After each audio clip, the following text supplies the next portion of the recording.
اعوذ باللہ من الشیطان الرجیم بسم اللہ الرحمن الرحیم ان تجتنبوا کبائر ما تنہون عنہ، اگر تم ان بڑے بڑے گناہوں سے بچ جاؤ گے جن سے ہم نے تمہیں روکا ہے، نکفر عنکم سیئاتکم، تو باقی سارے گناہ ہم تمہارے ویسے ہی معاف کر دیں گے، محو کر دیں گے۔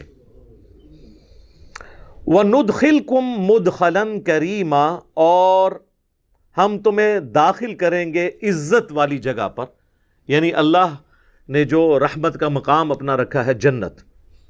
اللہم اجعلنا منہم، آمین۔ اللہم انا نسألک جنت الفردوس مع النبیین والصدیقین والشہداء والصالحین، آمین۔ تو یہاں پہ بنیادی فلسفہ اللہ نے بیان کر دیا ہے کہ اگر تم بڑے بڑے گناہوں سے بچ جاؤ گے نا، چھوٹوں سے ہم ویسے ہی درگزر کر دیں گے۔ یہ بہت بڑی بات ہے، اور یہ ٹاپک جو ہے قرآن حکیم میں دو مقامات کے اوپر جو ہے وہ اس انداز میں بیان ہوا ہے کہ جس سے پوری ڈاکٹرن کلیئر ہو جائے گی۔ ایک مقام یہ ہے، اور ایک پارہ نمبر 27 کے اندر سورۃ النجم کی آیت نمبر ہے 32، وہ آیت بھی میں ساتھ کور کر دیتا ہوں تاکہ آپ کو کراس ریفرنس کے طور پہ یہ پتہ چل جائے۔ الذین یجتنبون کبائر الاثم، وہ لوگ جو کہ بڑے بڑے گناہوں سے بچ جاتے ہیں، والفواحش، اور بے حیائی کے کاموں سے، الا اللمم، سوائے چھوٹی موٹی چیزیں جو ہو جاتی ہیں، یعنی اس کو اللہ نے خود ہی بینیفٹ دے دیا، چھوٹی موٹی چیزوں کو ہم درگزر کر دیں گے۔ یہ الا اللمم، چھوٹی موٹی چیزیں۔ ان ربک واسع المغفرہ، بے شک تیرا رب وسیع مغفرت والا ہے۔ ہوا اعلم بکم، وہ تو تمہیں اس وقت سے جانتا ہے، اذ انشأکم من الارض، جب تم زمین سے پیدا ہوئے تھے، پھوٹے تھے زمین سے۔ انسان کی جو خوراک ہے وہ زمین سے آتی ہے، اور اسی خوراک کا جوہر ہے جو اللہ تعالیٰ نے مرد و عورت کے تعلق کے ساتھ پیدائش کا ذریعہ بنایا ہے، اس لیے الٹیمیٹلی ہر انسان بھی زمین سے ہی ہوگا۔ یہ ہے اس کے اندر باریکی۔ وَإِذْ أَنْتُمْ أَجِنَّةٌ فِي بُطُونِ أُمَّهَاتِكُمْ، اور وہ اس وقت بھی تمہیں جانتا ہے جب تم ایک جنین کی شکل میں، ایک ایمبریو کی شکل میں رحم مادر میں تھے، ماں کے شکم میں تھے، وہ اس وقت سے تمہیں جانتا ہے۔ یعنی اللہ تعالیٰ سے کون سی انسان کی چیزیں چھپی رہ سکتی ہیں؟ فَلَا تُزَكُّوا أَنفُسَكُمْ، تو مت کہا کرو اپنے آپ کو کہ میں بڑا پرہیزگار اور نیک ہوں۔ هُوَ أَعْلَمُ بِمَنِ اتَّقَىٰ، وہ خوب جانتا ہے کہ کون کتنا متقی ہے۔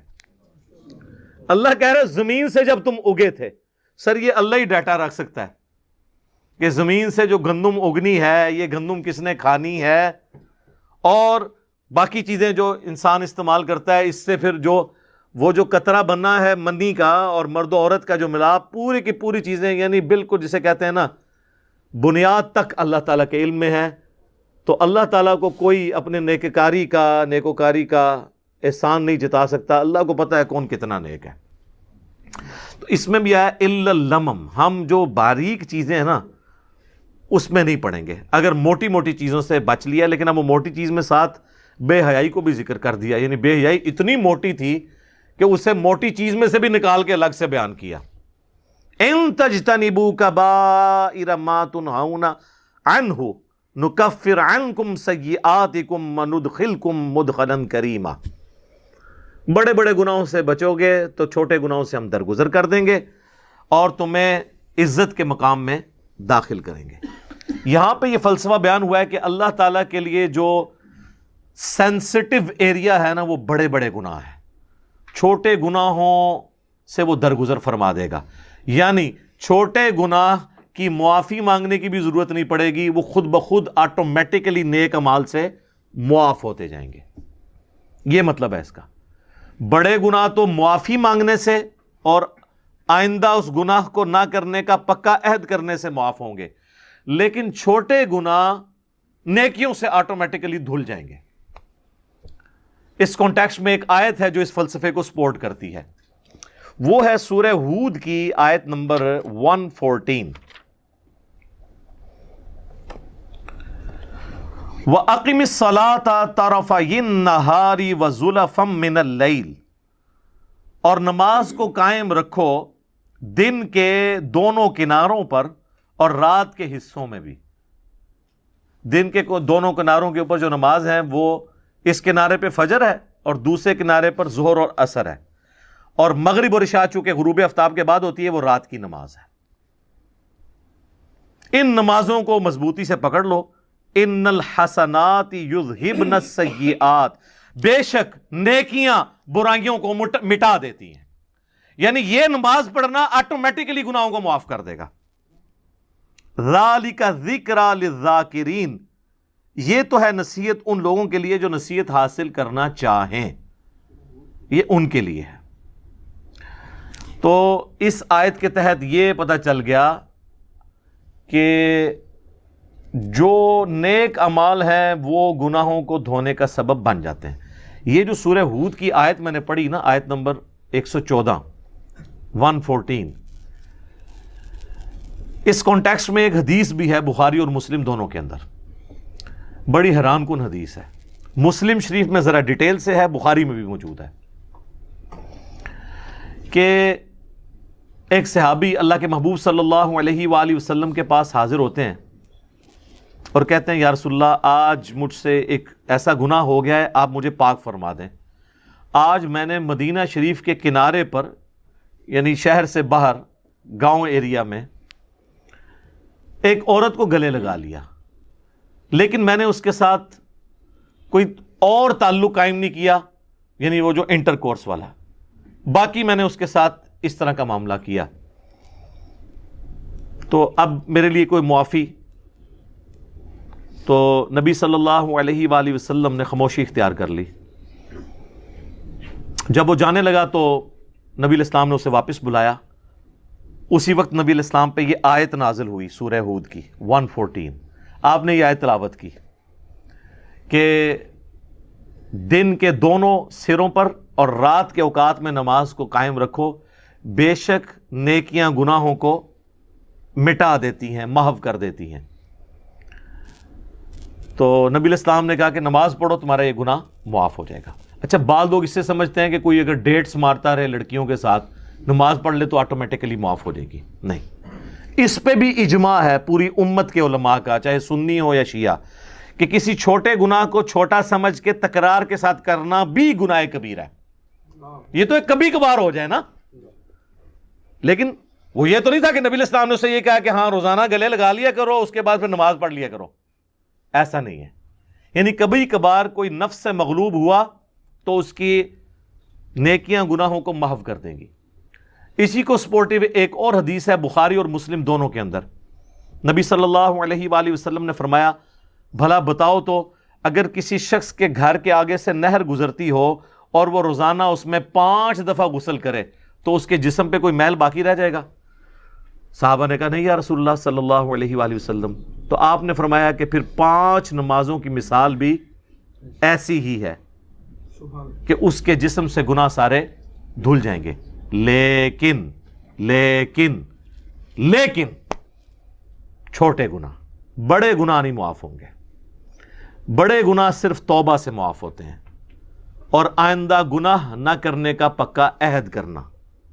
چھوٹے گناہ آٹومیٹکلی نیکیوں سے معاف ہو جاتے ہیں، اور بڑے گناہ جب معاف ہوتے ہیں وہ سورۃ الفرقان کی آیت نمبر 70 ہے، 70 نمبر، کہ اگر کوئی بڑے بڑے گناہوں سے توبہ کر لے،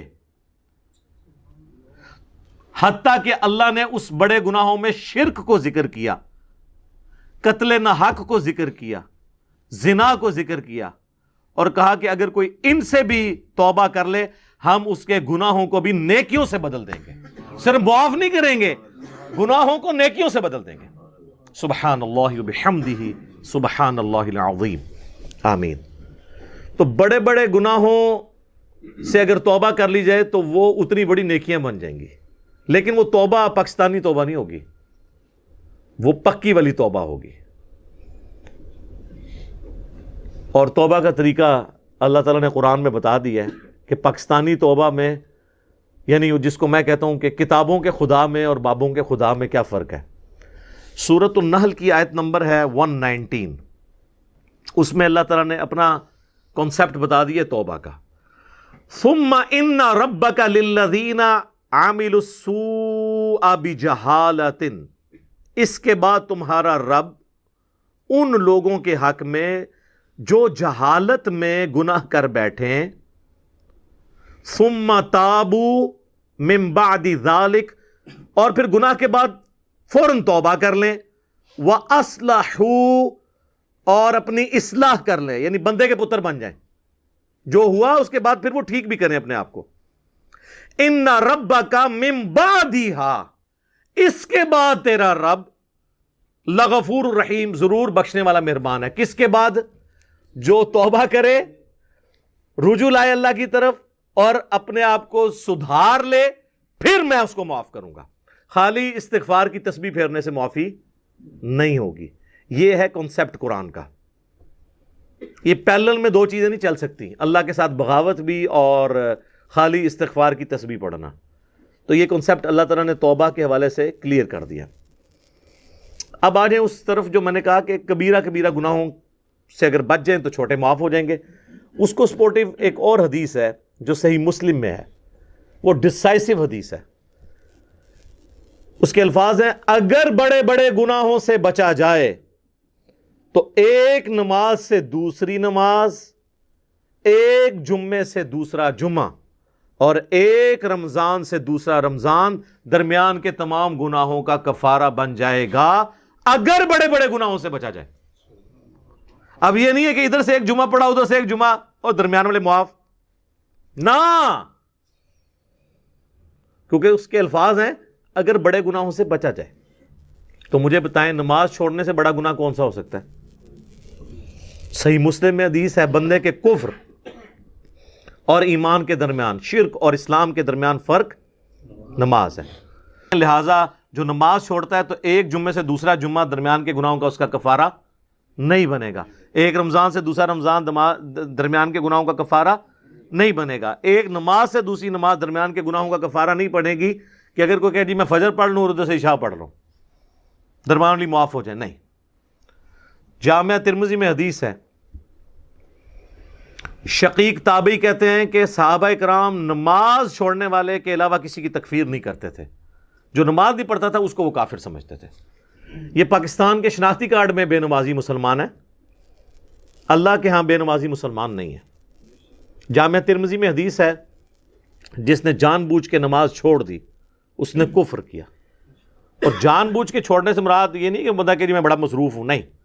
بخاری و مسلم دونوں میں حدیث ہے کہ اگر کوئی شخص بھول جائے یا سویا ہوا ہو تو جیسے ہی اسے یاد آئے یا وہ اٹھے تو نماز پڑھ لے.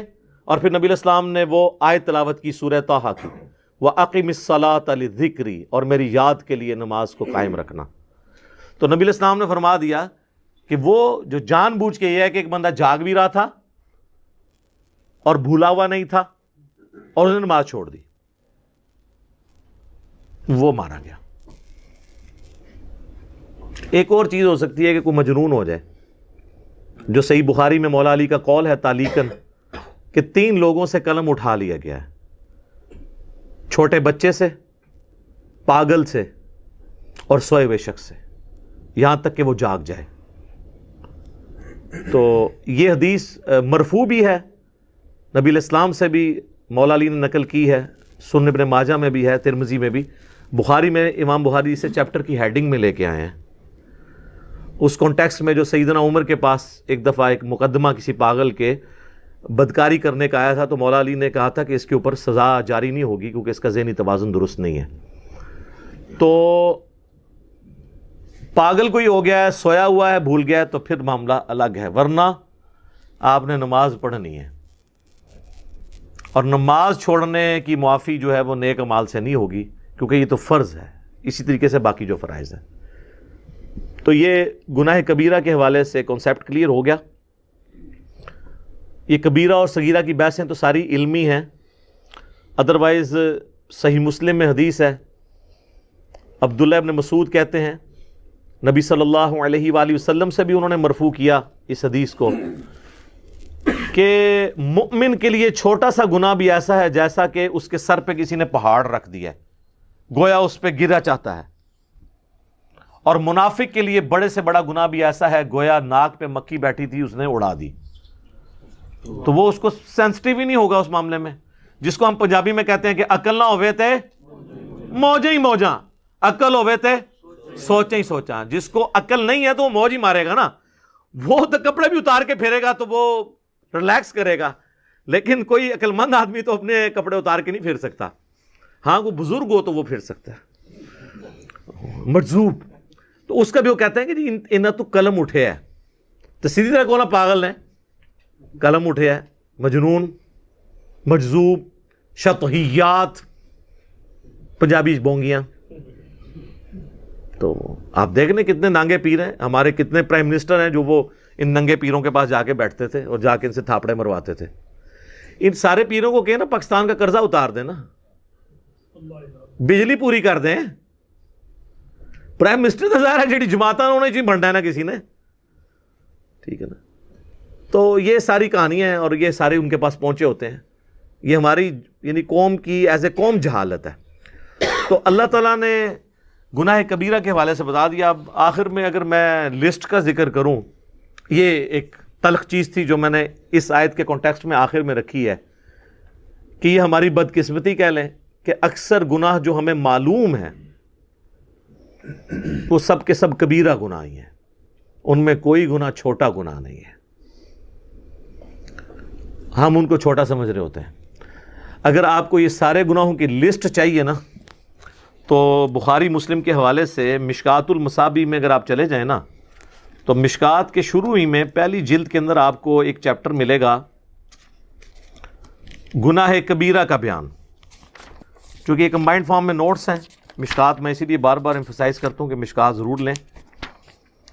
مثلاً پہلی حدیث اس چیپٹر میں وہ بخاری اور مسلم دونوں سے لے کے آئے ہیں کہ عبداللہ ابن مسعود رضی اللہ تعالیٰ عنہ کہتے ہیں کہ نبی علیہ السلام سے کسی نے عرض کیا کہ اللہ کے نزدیک سب سے بڑا گناہ کون سا ہے؟ تو آپ نے فرمایا کہ تم اللہ کا شریک بناؤ حالانکہ اس نے تمہیں پیدا کیا ہے, یعنی شرک سب سے بڑا گناہ. اس نے پوچھا اس کے بعد, فرمایا اس اندیشے سے بچے کو قتل کر دو کہ وہ تمہارے ساتھ کھائے گا. اولاد کو اس لیے سے, ایک فیملی پلاننگ ہے وہ الگ چیز ہے, اس کا جواز موجود ہے, اس پہ میری ویڈیوز ریکارڈ ہے.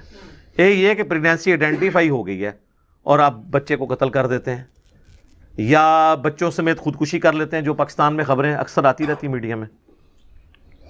اس نے عرض کیا اس کے بعد, تو فرمایا اپنی پڑوسی کی بیوی کے ساتھ بدکاری کرنا. بدکاری تو کسی کے ساتھ بھی کرنا برا ہے, لیکن پڑوسی کا چونکہ حق ہے اس لیے اس کو ذکر کیا. پھر نبی صلی اللہ علیہ وآلہ وسلم نے سورۃ الفرقان کی آیت تلاوت کی, والذین لا يدعون مع اللہ الہا آخر ولا يقتلون النفس التي حرم اللہ الا بالحق ولا يزنون. جو میں نے شروع میں بھی حدیث کا ذکر کیا تھا کہ حدیث میں 3 بڑے گناہ بیان ہوئے. اگلی حدیث امام بخاری لے کے آئے ہیں جو مشکات والے امام نے نقل کی ہے کہ نبی علیہ السلام نے فرمایا اللہ کے ساتھ شریک بنانا, والدین کی نافرمانی کرنا, کسی کو ناحق قتل کرنا اور جھوٹی قسم اٹھانا کبیرہ گناہ ہے. دیکھ لیں یہ بھی کبیرہ ہے. اس سے اگلی حدیث بخاری اور مسلم دونوں میں ہے کہ جھوٹی قسم کی بجائے جھوٹی گواہی کا ذکر ہے اس حدیث کے اندر کہ جھوٹی گواہی دینا بھی گناہ کبیرہ ہے. اس سے اگلی حدیث بھی بخاری اور مسلم دونوں میں ہے, نبی علیہ السلام نے فرمایا 7 چیزوں سے بچو. پوچھا کہ کون سی؟ فرمایا اللہ کے ساتھ شرک کرنا, جادو کرنا, قتل کرنا, سود کھانا, یتیم کا مال کھانا, میدان جنگ سے پیٹ پھیر کر فرار ہونا اور پاک دامن عورتوں پر تہمت لگانا. یہ 7 بھی جناب کبیرہ گناہ ہے. میں نے کہا تھا یہ بدقسمتی ہے کہ جتنے گناہ ہمیں نون ہے نا وہ سارے کبیر ہیں. اس سے اگلی حدیث بھی بخاری اور مسلم دونوں میں ہے, نبی علیہ السلام نے فرمایا جب زانی زنا کرتا ہے اس وقت وہ مومن نہیں ہوتا, جب چور چوری کر رہا ہوتا ہے وہ اس وقت مومن نہیں ہوتا, جب شرابی شراب پی رہا ہوتا ہے وہ اس وقت مومن نہیں ہوتا, اور جب وہ یہ کام کر چکتا ہے تو یعنی ایمان اس میں سے نکل جاتا ہے، اس کے بعد اس کے اندر ایمان دوبارہ لوٹتا ہے، اور خیانت کرنے والا خائن اس وقت مومن نہیں ہوتا۔ اور پھر آخر میں الفاظ ہیں پس تم بچ جاؤ، پس تم بچ جاؤ، 2 دفعہ نبی علیہ السلام نے فرمایا۔ تو آگے بخاری مسلم دونوں میں حدیث ہے، منافق کی 3 نشانیاں ہیں، جب بات کرے تو جھوٹ بولے، وعدہ کرے تو خلاف ورزی کرے، اور جب امانت رکھی جائے خیانت کرے۔ لو جی، پوری قوم کے اوپر فٹ ہو رہی ہے۔ اور مسلم میں تو آگے الفاظ ہیں، اگرچہ وہ روزہ رکھے، نماز پڑھے اور مسلمان ہونے کا دعویٰ بھی کرے، تب بھی وہ منافق ہے، یعنی عملاً منافق ہے، اعتقاداً نہیں، اعتقاداً تو مسلمان ہے لیکن عملاً منافق ہے۔ اور ایک اور حدیث ہے بخاری اور مسلم کی، اس میں 4 چیزوں کا ذکر ہے۔ نبی علیہ السلام فرمایا جو 4 خصلتیں جس میں ہوں گی وہ پکا منافق ہے، اور جس میں ایک ہوئی وہ بھی نفاق کی ایک شاخ کے اوپر ہے، یہاں تک کہ اس عمل کو چھوڑ دے۔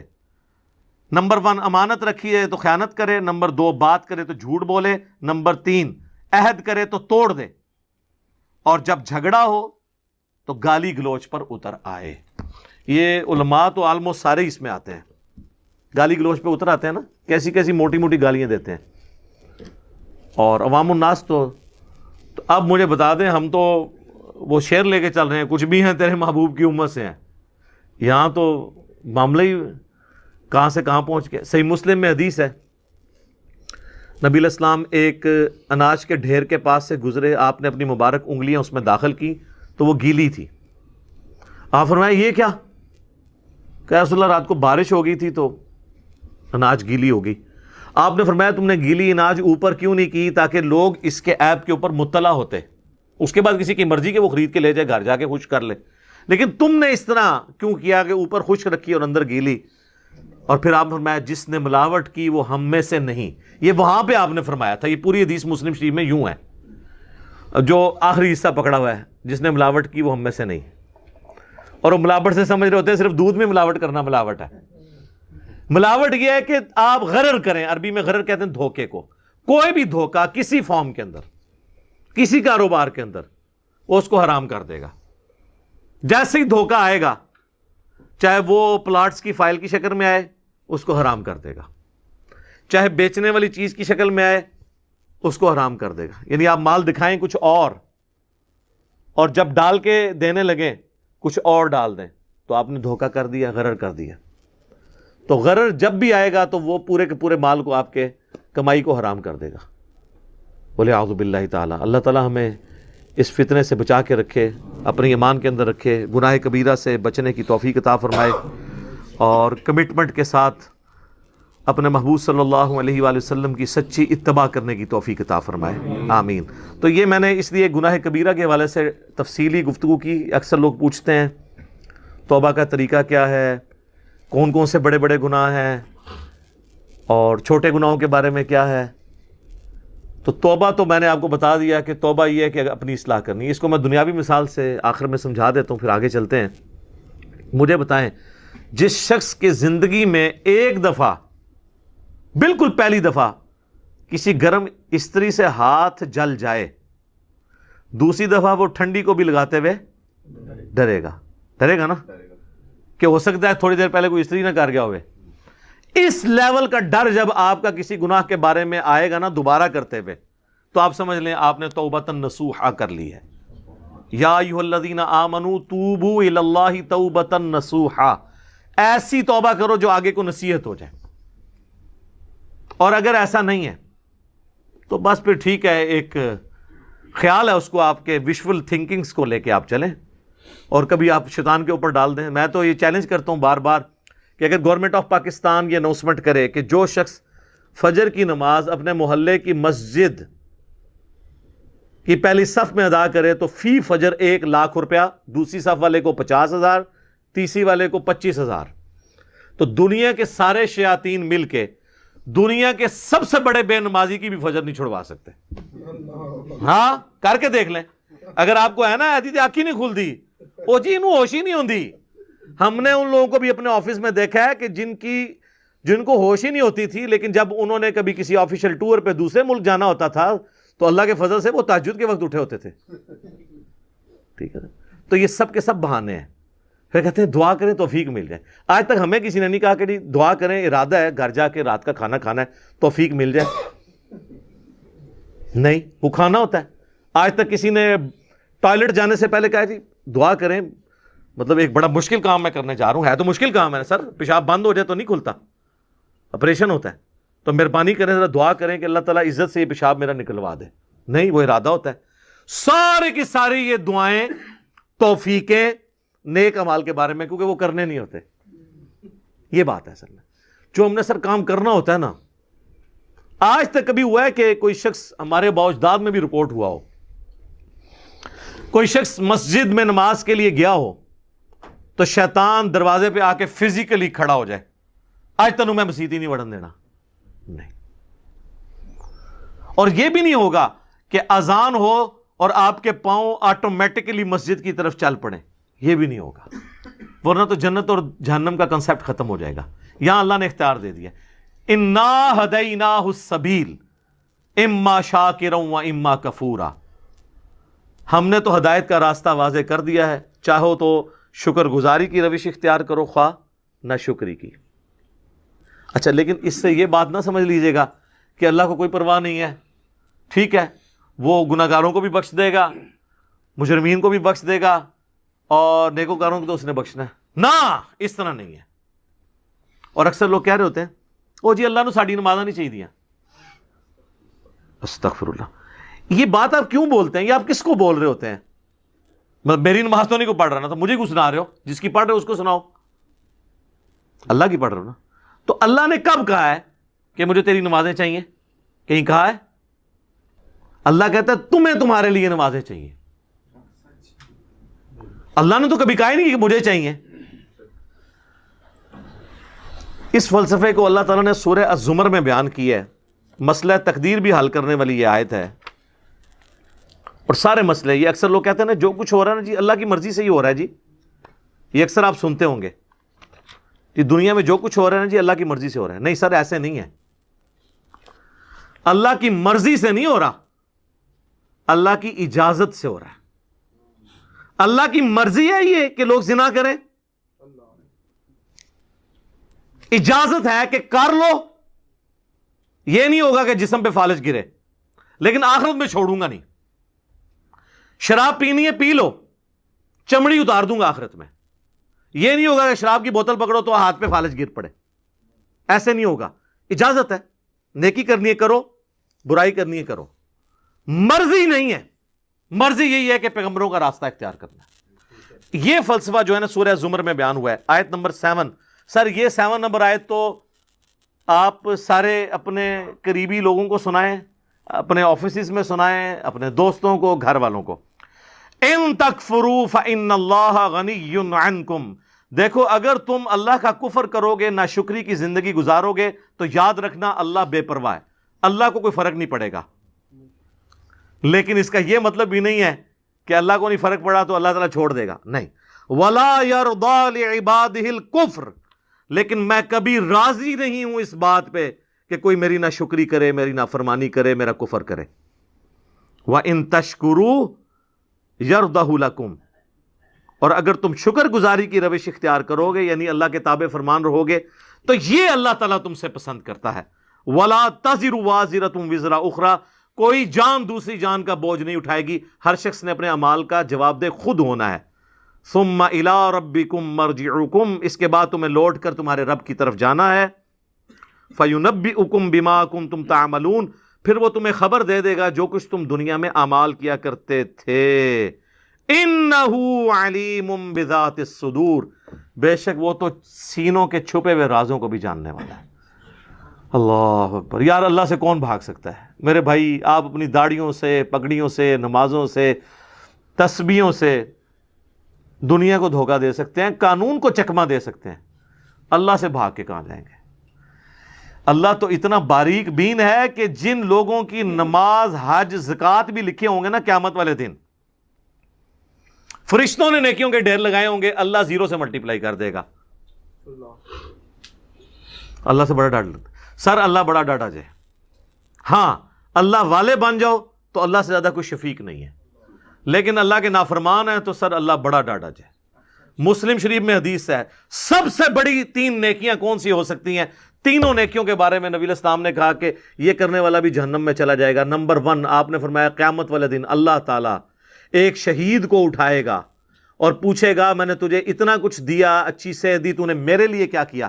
وہ کہے گا یا اللہ جان سے قیمتی کون سی چیز تھی تیرے لیے دے دی۔ تو اللہ تعالیٰ فرمائے گا تو نے جان اس لیے دی کہ لوگ تجھے بہادر کہیں، تو دنیا نے تیری بڑی تعریف کی، تو دنیا سے اپنا اجر لے چکا ہے، میرے ہاں کوئی اجر نہیں، اوندھا منہ کر کے جہنم میں۔ فرشتوں نے اسے شہید لکھا ہوا ہے، اللہ نے کہا نہ، آپ اپنی نیکیوں سے فرشتوں کو بھی دھوکہ دے سکتے ہیں، فرشتے تو ظاہری مال کو لکھیں گے، ہاں جی یہ ہے۔ تو یہ حساب کتاب تو بس اس خانہ پوری ہے، اصل میں تو اللہ تعالیٰ خود حساب کرنے والا ہے۔ اللہم حاسبنی حسابا یسیرا، آمین۔ پھر اللہ تعالیٰ ایک سخی کو بلائے گا کہ اتنا مال دیا تھا تو نے کیا کیا؟ وہ کہے گا یا اللہ جو بھی مجھے جگہ ملتی تھی نا کہ یہاں پہ تو نے خرچ کرنے کا کہا، میں نے کوئی جگہ نہیں چھوڑی کہ وہاں پہ خرچ نہ کیا ہو۔ اللہ تعالیٰ فرمائے گا تو نے اس لیے خرچ کیا کہ لوگ تیری تعریف کریں کہ یہ بڑا سخی ہے، تو دنیا میں تیری بڑی تعریف ہوتی تھی، میرے ہاں تیرے لیے کوئی اجر نہیں ہے، اوندھا منہ کر کے جہنم میں۔ پھر قرآن کے قاری کو بلایا جائے گا، اللہ تعالیٰ کہے گا میں نے تجھے قرآن دیا تھا، تو نے میرے لیے کیا کیا؟ کہے گا یا اللہ میں نے اتنے لوگوں کو قرآن سکھایا، قرآن کی تعلیم دی۔ اللہ نے فرمایا یہ اس لیے کہ لوگ تجھے قاری کہیں، تو دنیا میں تیری بڑی تعریف ہوئی، تیرے نام سے پہلے بھی 8 دمیں ہوتی تھی، بعد میں بھی 10 دمیں لگتی تھی، یہ میں اس کی تشریح کر رہا ہوں۔ پھر لوگ کہتے ہیں نہیں دیسی تو لکھے ہی نہیں سی ہوا، دیسی اتنا کوئی نہیں لکھا ہوتا، وہ آپ کڑنا ہوتا ہے بچوں، کیونکہ قرآن پرانا نہیں ہوتا۔ قرآن اگر نبی علیہ السلام کے زمانے میں بات ہو رہی ہے نا سورۃ الانفال میں کہ اپنے جو گھوڑے ہیں وہ جہاد کے لیے تیار رکھو، تو آج گھوڑوں کو ہم میزائل میں اور ایئر کرافٹس کی فارم میں اس کو ترجمے اور تشریح میں بیان کریں گے، ہمیں یہ کوئی گلا نہیں کرے گا یہ قرآن میں گھوڑے لکھا سی تسی یہ کیوں بیان کیتا ہے؟ تو تسی کھوتے نہ بنو، اپنی عقل بھی استعمال کرو، وہ تو ڈاکٹرن ہوتی ہے۔ اللہ تعالیٰ اس کو اوندھا منہ کر کے جہنم میں پھینکے گا۔ سر ان 3 بڑی نیکیوں سے بڑی کو نیکی کسی کو پتا ہے تو مجھے بتا دے۔ شہادت سے بڑی کوئی نیکی نہیں ہے، سب سے قیمتی چیز اللہ کو دے دینا، جان، اللہ کی راہ میں مال لوٹانا۔ قرآن میں نماز کے ساتھ آلموسٹ ہر جگہ انفاق فی سبیل اللہ کا حکم آیا۔ اور تیسرا قرآن کی تعلیم، وہ تو سر بخاری میں حدیث ہے تم میں سب سے بہتر وہ جو قرآن سیکھے اور سکھائے۔ ان 3 نیکیوں سے بڑی کو نیکی پاسبل نہیں ہے، لیکن 0 سے ملٹیپلائی، کیونکہ اللہ کے لیے نہیں کی۔ مسند احمد میں حدیث ہے جس نے دکھلاوے کے لیے روزہ رکھا اس نے شرک کیا، جس نے دکھلاوے کے لیے نماز پڑھی اس نے شرک کیا، اور جس نے دکھلاوے کے لیے صدقہ کیا اس نے شرک کیا۔ کی نیکی ہو گیا شرک، یہ کیا بات ہوئی؟ نماز کیسے شرک ہو گئی؟ نماز تو اللہ کی ہوتی ہے، پڑھی بھی اللہ کے لیے لیکن دکھانے کے لیے کسی کو۔ ہمارے ایک ایکس پریزیڈنٹ تھے نا، مجھے ان کی پالیسی سے تو بہت اختلاف ہے، جنرل ضیاء الحق، لیکن ایک مذہبی آدمی تھے، ان کی وجہ سے ہماری فوج کے اندر کافی ریفارمز آئیں، اور یہ بہت بڑا احسان ہے ان کا پاکستانی فوج کے اوپر، ورنہ ان سے پہلے کی فوج اور آج کی فوج میں بڑا فرق ہے۔ اب آپ کو مذہب کا رنگ غالب نظر آئے گا ہماری فوج کے اندر، اور جب فوج سے لوگ ریٹائر ہوتے ہیں تو میں تو سب سے زیادہ باقی اداروں کی نسبت ان لوگوں کو دیکھا ہے کہ پریکٹسنگ مسلمان ہیں، کیونکہ موت کو بڑا قریب سے دیکھ لیتے ہیں نا، تو بڑے بڑے لوگوں کی عقل ٹھکانے ہو جاتی ہے جب اپنے ساتھ آپ شہداء کی لاشیں اٹھاتے ہیں بارڈرز کے اوپر، تو بس انسان کو نظر آتی ہے یار کل تو یہ میرے ساتھ روٹی کھا رہا تھا، آج میں اس کے جسم کے لوتھڑے سمیٹ رہا ہوں، تو سر بڑے بڑے لوگوں کا قبلہ درست ہو جاتا ہے۔ تو جنرل ضیاء الحق صاحب چونکہ نمازی تھے بڑے پکے، تو ان کے ساتھ جو لوگ ہیں نا انہوں نے مجھے بتایا کہ جب وہ نماز جاتے تھے لوگ بغیر وضو بھی ساتھ پیچھے کھڑے ہو جاتے تھے، کیونکہ نماز پڑھنے کا تو موڈ نہیں ہوتا تھا، اور وضو تو ایک تردد ہے نا، اور وضو کسی کا چیک تو نہیں ہو سکتا سونگ کہ اس کا وضو ہے یا نہیں ہے، تو وہ اس پر ٹوٹل پورے، جس طرح ہمارے یہاں پہ کئی پولیٹیکل لیڈرز کے لوگ جنازے پڑھنے کے لیے صحافی بھی آئے ہوتے ہیں، اگر آپ ان سے نماز سنیں نماز بھی نہیں آتی اور جنازہ پڑھنے کے لیے آئے ہوتے ہیں، ادھر سوٹیں لگا رہے ہوتے ہیں، ادھر میسیج دیکھ رہے ہوتے ہیں، ساتھ ہی جنازے کی اناؤنسمنٹ، جنازہ پڑھا، نہ ان کو دعا آتی نہ وضو کیا ہوتا ہے، الا ماشاء اللہ، یعنی یہ نا آپ کہ میں ساروں کے لیے بات کر رہا ہوں، تو وہ ساری اس طرح کی جو نمازیں پڑھ رہے ہوتے ہیں وہ تو دکھلاوے کی ہو رہی ہوتی ہے نا، اللہ کے لیے تو ہو نہیں رہی ہوتی ہیں۔ تو استغفر اللہ الذی لا الہ الا ہو الحی القیوم واتوب الیہ من کل ذنب واتوب الیہ، آمین ثم آمین۔ اب میرے بھائیوں اگلی آیات کی طرف آتے ہیں، سورہ النساء کی آیت نمبر 32 سے آنورڈ. وَلَا تَتَمَنَّوْا مَا فَضَّلَ اللَّهُ بِهِ بَعْضَكُمْ عَلَى بَعْضٍ، مت تمنا کیا کرو ان چیزوں کی جو اللہ تعالیٰ نے بعض کو بعض پہ کوئی فضیلت دے رکھی ہے.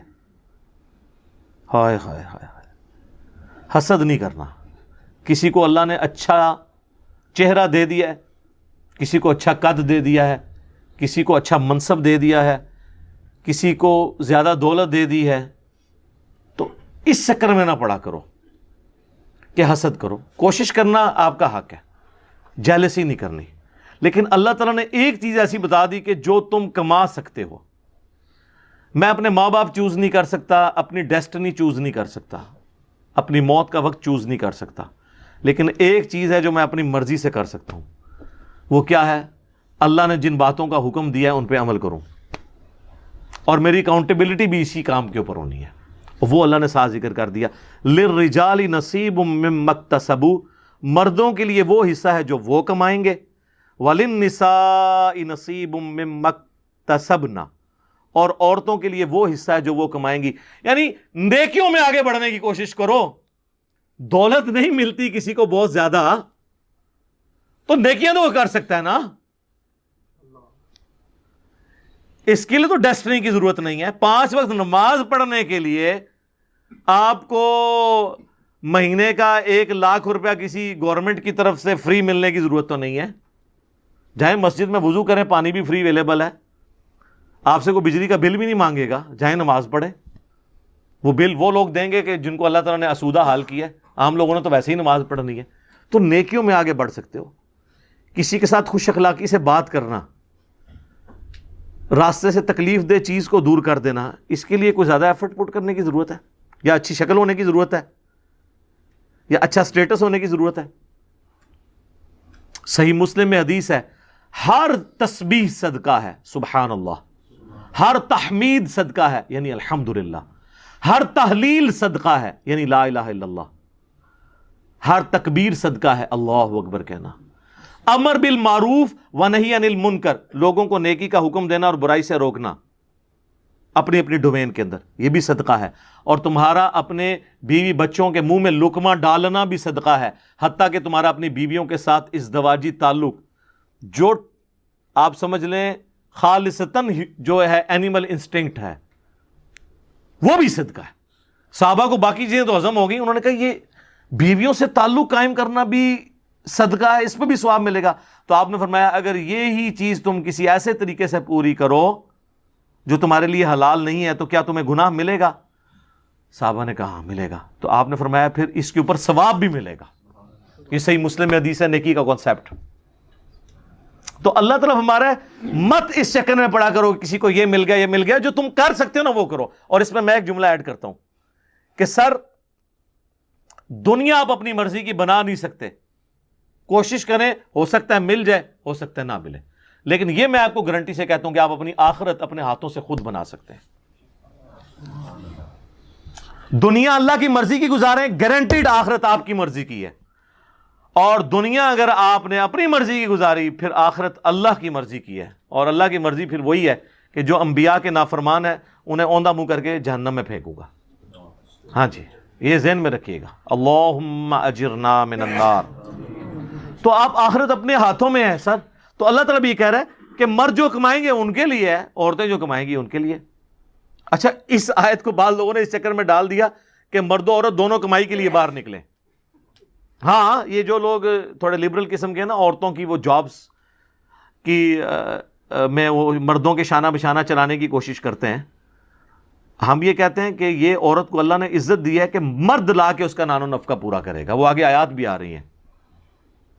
یہ عورت کی عزت ہے. ہاں، کبھی کوئی مجبور ہے عورت تو وہ شرعی حدود اور قیود کے اندر جاب بھی کر سکتی ہے اگر باقی ساری چیزوں کو مینٹین. لیکن یہ پرائمری رسپانسبلٹی مرد کی ہے کہ وہ گھر کا نظام چلائے گا. عورت نے گھر کا نظام چلانا ہے اندر کا، اور اس کے جو فائنینسز ہیں وہ مرد نے پورے کرنے. وَاسْأَلُوا اللَّهَ مِن فَضْلِهِ، اللہ سے سوال کرتے رہو اس کے فضل کا. اللہم انی اسألک من فضلک ورحمتک، آمین. ان اللہ کان بکل شیء علیما، بے شک اللہ تعالی ہر چیز کا علم رکھنے والا ہے۔ اچھا، یہ میں جو جگہ جگہ دعائیں پڑھتا ہوں نا، یہ صحیح مسلم میں حدیث ہے کہ نبی علیہ السلام نماز میں بھی جب قرآن پڑھتے تھے نا، تو جہاں جہاں جہنم کی آیات آتی تھیں اللہ سے جہنم کی پناہ مانگتے تھے، اور جہاں جنت کی آیات آتی تھی اللہ سے جنت کا سوال کرتے تھے۔ اور یہاں پہ کیا ہو رہا ہوتا ہے، چونکہ ہمیں قرآن کا ترجمہ نہیں آتا، محفل قرات کے اندر جہنم کی آیات پڑھی جا رہی ہوتی ہیں اور پیچھے سننے والے کہتے ہیں سبحان اللہ، حالانکہ وہاں کہنا ہوتا ہے وَلِعَاذُ بِاللَّہ، اللہ کی پناہ، یا اللہم اجرنا من النار، جو ترجمہ تو آتا ہی نہیں ہے۔ بلکہ وہ اگلے دن مجھے آپ نہیں بلکہ ویڈیو دکھائی تھی، وہ بنگلہ دیش کی تھی، وہاں کی گورنمنٹ نے دیکھیں کیا عقل مندی کی ہے۔ یہ جو لوگ، آپ کو پتہ نا مردوں کو عادت ہوتی ہے کہ وہ مختلف بلڈنگز کے باہر جو ہے نا وہ پیشاب کرنا شروع کر دیتے ہیں، مرد کے لیے تو کوئی اس طرح کا ایشو نہیں ہوتا، تو آپ بھی یہاں دیکھتے ہیں جگہ جگہ لکھا ہوتا ہے دیکھو گدھا پیشاب کر رہا ہے، تو تاکہ لوگ پیشاب نہ کریں، لوگ پھر بھی کرتے ہیں۔ تو انہوں نے ایسی زبردست اس کی ٹیکنیک جو ہے نا وہ دریافت کر لی کہ انہوں نے وہی عبارت عربی میں لکھ کے لگا دی، قرآن کے سٹائل میں عربی جو ہوتی ہے نا، تو وہ جو لوگ ایسے وہ عربی دیکھتے تھے وہ سمجھتے تھے آیت ہی لکھی ہے تو وہاں پیشاب نہیں کرتے تھے، اور یہ انہوں نے ایک سوشل ایکسپیریمنٹ کے تحت کیا، سوشل ایکسپیریمنٹ۔ تو اور بلکہ کچھ لوگ تو وہاں سے گزرتے ہوئے اس کو یوں ہاتھ لگا کے چوم کے بھی جا رہے ہیں، ہاں جی، اور لکھا یہ ہوا ہے یہاں پہ پیشاب کرنا منع ہے عربی میں، ہاں جی، وہی بات ہے، کہتے ہیں جی عربی نو گالاں کٹدے رہے، اگوں قرآن ہی سناندا سی، او عربی بھی عربی گالاں پہ کٹدا سی، ترو کہتے ہیں اگوں قرآن ہی پڑھدا سی۔ تو یہ حالت ہے۔ وَلِكُلٍّ جَعَلْنَا مَوَالِيَ مِمَّا تَرَكَ الْوَالِدَانِ وَالْأَقْرَبُونَ، اور ہر ایک کے لیے بنا دیے ہیں ہم نے وارث اس کے مال میں سے وہ جو چھوڑ جائیں اس کے ماں باپ اور قریبی رشتہ دار، جو ہم شروع میں ڈسکس کر چکے ہیں قانون وراثت اسلام کا، کہ جب کوئی مر جائے تو اس کی پیچھے دولت کیسے تقسیم ہوگی۔ وَالَّذِينَ عَقَدَتْ أَيْمَانُكُمْ فَآتُوهُمْ نَصِيبَهُمْ، اور جو لوگ جن سے تم عہد کر چکے ہو کہ تم ان کو کچھ مال دو گے تو ان کا حصہ ان کو دے دو۔ یعنی اللہ تعالیٰ کہہ رہا ہے کہ چاہے وہ وارث بھی نہیں ہے، یعنی کوئی شخص ہے اور وہ اپنے کسی دوست سے کہتا ہے کہ یار مجھے جب اپنے والد کی جائیداد میں سے حصہ ملا نا تو میں تیرا یار کاروبار سیٹ کروا دوں گا، تجھے میں چلو یہ اتنا کر دوں گا۔ تو اللہ تعالیٰ ہمارا اگرچہ جس کے ساتھ تم نے وعدہ کیا ہے وہ وارث تو نہیں تھا تمہارے ماں باپ کے مال کا، لیکن جب تم نے عہد کیا ہے تو اس کو پورا کرو، اس کے ساتھ حسن سلوک کرو۔ ان اللہ کان علی کل شیء شہیدا، بے شک اللہ تعالیٰ ہر چیز کو دیکھ رہا ہے، مشاہدہ فرما رہا ہے۔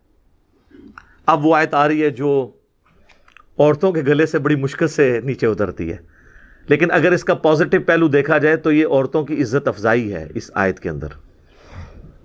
وہ سورۃ النساء کی آیت نمبر ہے 34، الرجال قوامون علی النساء، مردوں کو ہم نے حاکم بنایا ہے عورتوں کے اوپر۔ حاکم کا یہ مطلب نہیں ہے کہ وہ غلام ہے، یعنی مرد اور عورت مل کر ایک خاندانی ادارے کو وجود دیتے ہیں اور اس ادارے کا سربراہ مرد ہے۔ سر کسی بھی ادارے کا ایک ہی سربراہ ہو سکتا ہے، دو تو ہو ہی نہیں سکتے۔ وہ تو اللہ تعالیٰ نے سورہ بنی اسرائیل میں فرمایا کہ اگر اللہ کے، سورہ انبیاء میں، اگر اللہ کے ساتھ کوئی اور الہ ہوتا تو زمین و آسمان میں فساد برپا ہو جاتا۔ ایک وقت میں ایک ہی جو ہے نا وہ مینیجر ہو سکتا ہے، ہاں ڈپٹی مینیجر آپ جتنے مرضی رکھ لیں، جو جی ایم ہے یا مینیجر ہے وہ ایک ہی ہوگا جو پورا اس کو دیکھ کے چل رہا ہوگا۔ اس اعتبار سے مرد عورتوں پر حاکم ہے، ہیومن ڈگنیٹی میں دونوں برابر ہیں، بلکہ اسلام میں تو بعض اوقات ہیومن ڈگنیٹی میں عورتیں آگے بڑھ جاتی ہیں۔ صحیح بخاری اور مسلم دونوں میں حدیث ہے، ایک شخص نے عرض کیا اللہ کے محبوب صلی اللہ علیہ وآلہ وسلم، مجھ پہ سب سے زیادہ حق اس دنیا میں میرے قریبی رشتہ داروں میں سے کس کا ہے؟ فرمایا تیری ماں کا۔ دوسری بار پوچھا، فرمایا تیری ماں۔ تیسری بار پوچھا، فرمایا تیری ماں۔ چوتھی بار فرمایا تیرا باپ۔ یعنی 4 حق میں سے پہلے 3 حق ماں کو، تو یہاں پہ تو عورت آگے نکل گئی۔ پھر سنن نسائی میں حدیث ہے، جنت تیری ماں کے قدموں کے پاس ہے، یعنی یہ نہیں ہے کہ وہ فزیکلی وہاں پہ، مراد ان کی خدمت سے۔ تو اب اس پہ باپ رونا شروع کر دے کہ جی عورت آگے نکل گئی، نہیں، ہیومن ڈگنیٹی میں برابر ہے. بعض جگہ پہ مرد کو اللہ تعالیٰ نے کسی معاملے میں اوپر کیا ہے اور کسی جگہ پہ عورتوں کو. خیر یہ ایک ڈیٹیل ٹاپک ہے، میری یوٹیوب پہ ایک ویڈیو ہے، تمام شادی شدہ اور غیر شادی شدہ لوگ وہ ویڈیو ضرور دیکھیں، وومنس رائٹس ان اسلام، انگلش میں لکھیں گے نا آپ، یا عورتوں کے حقوق. تو اس میں ایک اسلامی بہن کا سوال آیا تھا، اس کے جواب میں نے گفتگو کی تھی، ساری احادیث اس حوالے سے، قرآن کی آیات ڈسکس کی تھی. اس کی وجہ سے کافی مرد مجھ سے ناراض ہیں کہ ایک مردوں کے حقوق پہ بھی کوئی ویڈیو ریکارڈ کروائیں. تو چلیں یہ آج ہو گئی نا کہ مردوں کو اللہ نے عورتوں پر حاکم بنایا ہے، لیکن حاکم کا مطلب ہے کہ ان کی خالی پریویلیجز نہیں ہیں، رسپانسبلٹیز ڈال دی ہیں. یہاں پہ کوئی حاکم بنتا ہے وہ سمجھتا ہے کہ میں اب یہ سارے میرے غلام ہیں. حاکم کا تو مطلب ہے وہ پھنس گیا. امریکہ میں آپ دیکھ لیں وزراء کے لیے سیکٹری کا لفظ استعمال کرتے ہیں، وہ انہوں نے لفظ ہی ایسا ڈیوائز کیا ہے کہ کسی دماغ میں خمار چڑھے ہی نہ، تو کسی کو چڑھتا بھی نہیں. وہاں پہ جوڈیشری بھی آزاد ہے. تو یہاں اللہ تعالیٰ فرما رہا ہے مرد عورتوں پر حاکم ہے، بما فضل اللہ بعضهم علی بعض، اس فضیلت کی وجہ سے جو اللہ ہی نے بلٹ ان بعض کو بعض پہ دی ہے. وبما انفقوا من اموالہم، اور بسبب اس کے کہ وہ اپنی عورتوں پہ مال بھی تو خرچ کرتے ہیں. یعنی عورتوں کی خدمت کرنے کی وجہ سے مردوں کا درجہ ہے. یہ بھی اسپیکٹ ہے نا سوچنے کا. مردوں کا درجہ یہ ہے کہ اپنی عورتوں کی خدمت کریں. یہاں تو ہمیں صرف بتایا جاتا ہے نا ماں باپ کی خدمت کریں، اور ماں باپ بتاتے ہیں کہ جی ہماری خدمت کرو، اور بیویاں کہتی ہیں ہماری خدمت کرو، ماں باپ کو چھوڑ دو. ہر کوئی اپنے اپنے حق کی بات کرتا ہے. تو اللہ تعالیٰ فرما رہا ہے کہ عورتوں پر چونکہ ان کے خامند خرچہ کرتے ہیں، اس وجہ سے بھی ان کو ان کے اوپر پرائورٹی حاصل ہے. جان کی مان پاؤں تو عرض کروں کہ آپ بھی تو اپنے علماء پہ خرچہ کرتے ہیں، لیکن حاکم وہ بنے ہوئے ہیں. ہونا تو چاہیے کہ وہ آپ ان کو اگر پوچھیں بھرے مجمع میں کہ سر یہ ایسے کیوں ہیں، تو وہ آپ کو جواب دے ہوں، نہ کہ یہ کہیں کہ آپ ذرا کمرے میں تشریف لیں. یہ تو نہیں ہونا چاہیے نا. تقریریں کر دو باہر، سوال پوچھو تو کہتے ہیں اندر. تو اللہ تعالیٰ فرما رہا ہے کہ چونکہ وہ خرچ کرتے ہیں تو یہ اللہ تعالیٰ نے ان کو، اور اللہ نے فرمایا یہ ہم نے بعض کو بعض پہ فضیلت دی ہے. تو یہ اللہ کو کوئی چیلنج نہیں کر سکتا، یہ مورل لاز اللہ کے بنائے ہوئے ہیں. اور ان انٹینشنلی پوری دنیا ان قوانین کو مانتی ہے، چاہے جتنا مرضی ڈھنڈورا پیٹے. مثلا آج تک کبھی اولمپکس کی گیمز کے اندر آپ نے مردوں کی دوڑ عورتوں کے ساتھ دیکھی ہے؟ مردوں کی ہاکی کی ٹیم کا میچ عورتوں کی ہاکی کی ٹیم کے ساتھ دیکھا ہے؟ عورتوں کا عورتوں کے ساتھ ہوتا ہے نا. کیوں؟ سر یہ سب مانتے ہیں کہ وہ ون سائیڈڈ ہو جائے گا، عورت کمزور ہے مرد کے مقابلے پہ. تو یہ تو سب مانے میں ہے. اور جب اسلام یہ بات کرتا ہے، کہتے ہیں اسلام عورت کے حقوق چھینتا ہے، وہ لوگ یہ اسلام کے اوپر تان کر رہے ہیں جنہوں نے عورت کو کموڈٹی بنایا ہوا ہے. بلیڈ کے اشتہار میں بھی عورت دکھاتے ہیں. عورت کو انہوں نے ایک کموڈٹی کے طور پر، نمائشی طور پر، کوئی عزت نہیں ہے. دیکھ لیں اولڈ ایج ہومز بنے ہوئے ہیں یورپ میں اور امریکہ کے اندر. یہاں تو جو عورتیں بوڑھی ہوتی ہیں تو خاندان میں ان کی رسپیکٹ بڑھ جاتی ہے. اس طرح کی عزت کہاں ملے گی؟ تو اسلام نے تو عورت کو عزت دی ہے. عورت کی یہ عزت ہے کہ آپ اس سے جو ہے وہ بے پردہ کر کے تو پبلک کے سامنے پیش کرنا شروع کر دیں. یہ تو اس کو ایک کموڈٹی بنانے والی بات ہے. اور ہمارے لوگ بھی متاثر ہو جاتے ہیں ون سائیڈڈ بات سن کے. میں کہتا ہوں جی سب کانٹیننٹ کی جو عورتیں ہیں نا جی، یہ تو ملکہ برطانیہ وہ لائف نہیں انجوائے کر رہی جو یہ کر رہی ہیں. اس طرح کے مخلص مرد تو ملتے ہی نہیں کسی کو. اس لیے آپ دیکھتے ہیں نا آئے دن فیس بک پہ باہر سے عورتیں یہاں شادی کرنے کے لیے آئی ہوئی ہیں، اور یہاں پہ بھی پھر بعض لوگ اس کو مس یوز بھی کر لیتے ہیں. ادھر تو مخلص عورتیں بھی مل جاتی ہیں اکثریت، اور مرد بھی. اور یہ ساری ہمارے ریلیجن کی برکت ہے. یہاں پہ عزت ہے، ٹھیک ہے، رسپیکٹ ہے، خاندانی سسٹم ٹوٹا نہیں ہے. تو یہ اللہ تعالیٰ ہمارا یہ ہم نے فضیلت دی ہے. اور میں نے بتایا یہ مانی تو سب نے ہوئی ہے. ٹھیک ہے، وہ کہتے ہیں جی فلاں عورت آپ دیکھیں وہ اتنے مردوں کو پیچھے چھوڑ گئی. سر ایک آدھ سے نہیں ہوتا، یہ طریقہ گورے پھر اپنے آپ سے خود سیکھیں. جب انالیسس کیا جاتا ہے نا تو پھر آپ نے ڈیٹا اکٹھا کرنا ہوتا ہے, اور ڈیٹا اکٹھا کرنے کے بعد آپ نے ایک رزلٹ پہ پہنچنا ہوتا ہے کہ میجورٹی کیس میں کیا ہوتا ہے. وہ کہتے ہیں جی وہ ہمارے محلے میں ایک بابا ہے جو جوانی سے سگریٹ پی رہے تھے, وہ 80 دا ہویا ہے جی, انہوں کوئی بیماری نہیں. انج نہیں, 100 بابے 80 سال کے نکالیں جو بچپن سے سگریٹ پی رہے ہوں, تو آپ کو پتا چلے گا وہ ایک ہی 80 تک پہنچے, باقی سارے 60 سے پہلے ایکسپائر ہو گئے. ایک چیز کو دیکھ کے ڈیٹا نہیں بنتا کہ آپ ایک کو کنسیڈر کر کے. تو اس طرح آپ اگر کوئی بے نظیر بھٹو کی مثال دے کے تو یہ کہ پاکستان کی ساری عورتیں اتنی انٹیلیجنٹ ہوتی ہیں, نہیں.